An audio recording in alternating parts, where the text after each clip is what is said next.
Bonjour, je m'appelle Marie-Claude Poirier. Je suis propriétaire de l'Arche de Zoé, une mini-ferme éducative depuis bientôt 8 ou 9 ans à peu près. Alors, ce n'était pas vraiment un choix professionnel. Moi, à la base, j'étais dessinatrice de mode et c'était un projet de retraite, de vivre à la campagne entourée d'animaux. Et finalement, un petit peu avant la pandémie, on a décidé de le réaliser tout de suite. Et la pandémie a fait que, étant ouvert au public, on pouvait faire une visite à la fois. On pouvait aussi, étant donné que les activités étaient toutes à l'extérieur, bien moi, ça m'a permis après ça de ne pas retourner à mon travail et de le faire à temps plein. Alors, les points forts de ma personnalité, bon, selon mon mari, ma famille, j'ai la tête un petit peu dure. Quand j'ai quelque chose dans la tête, je ne l'ai pas dans les pieds. C'est sûr que je vais tout faire pour le réaliser.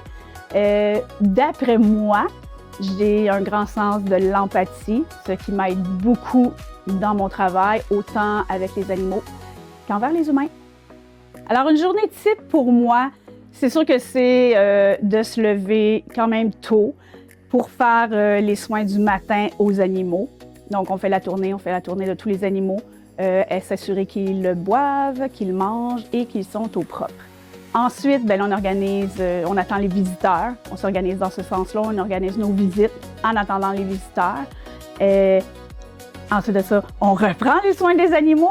On peut le faire 2 à 3 fois par jour selon les animaux. Et je dirais qu'une journée type ne se termine pratiquement jamais parce qu'on prend aussi des animaux qui ont besoin d'aide, qui ont besoin de soins. Fait que quand la journée est terminée, bien, on s'occupe de ces animaux-là qui peuvent avoir des blessures, qui peuvent être orphelins.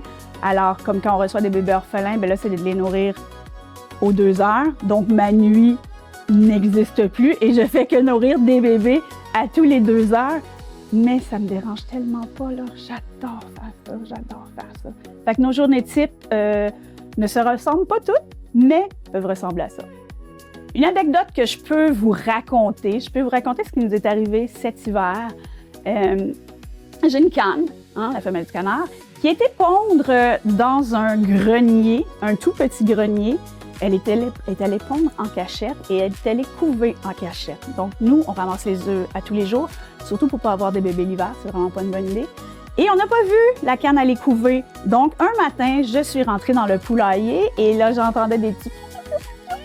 Et je me suis dit, oh là là, il y a des bébés quelque part. On a fouillé partout, on a trouvé les bébés dans le fond du grenier.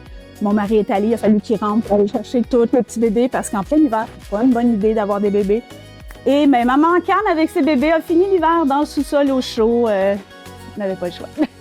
Ma plus grande fierté, c'est évidemment d'avoir créé l'Arche de Zoé au complet dans toute son œuvre.